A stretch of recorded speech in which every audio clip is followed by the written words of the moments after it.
মাসখানেক বিরতির পর আবারও সংঘর্ষে জড়ালো আফগানিস্তান ও পাকিস্তান। গেল সোমবার আফগান সীমান্ত এলাকায় হামলা চালিয়ে ৭ জনকে হত্যার অভিযোগ ওঠে পাকিস্তানের বিরুদ্ধে। এতে আহত হন অন্তত ৮৫ জন। হতাহতরা সবাই বেসামরিক নাগরিক বলে জানায় আফগান কর্তৃপক্ষ। এই ঘটনায় ফের অশান্ত হয়ে ওঠে দুই দেশের সীমান্ত।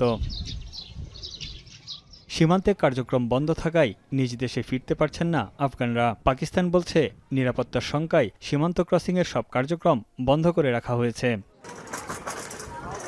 সীমান্ত ক্রসিংয়ের সড়কের দুই পাশে শরণার্থী ও তাদের মালপত্র বোঝাই গাড়ির দীর্ঘ সারি তৈরি হয়েছে। সীমান্তে অপেক্ষারত শরণার্থীরা উদ্বেগের মধ্যে দিন কাটাচ্ছে। দ্রুত ক্রসিংটি খুলে দেওয়ার দাবি তাদের।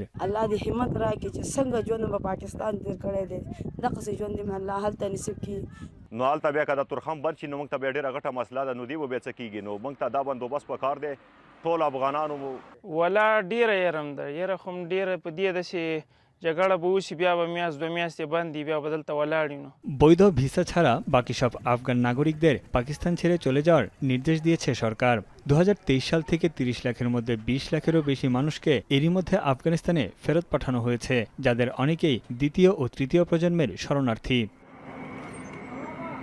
ইসলামাবাদের অভিযোগ, জঙ্গি গোষ্ঠীদের আশ্রয় ও প্রশিক্ষণ দিয়ে পাকিস্তানের অভ্যন্তরে হামলা চালাচ্ছে আফগানিস্তান। এসব অভিযোগ অস্বীকার করে তালেবান সরকার বলছে জঙ্গিবাদ পাকিস্তানের অভ্যন্তরীণ সমস্যা। তানভীর জনি, এখন বিশ্ব।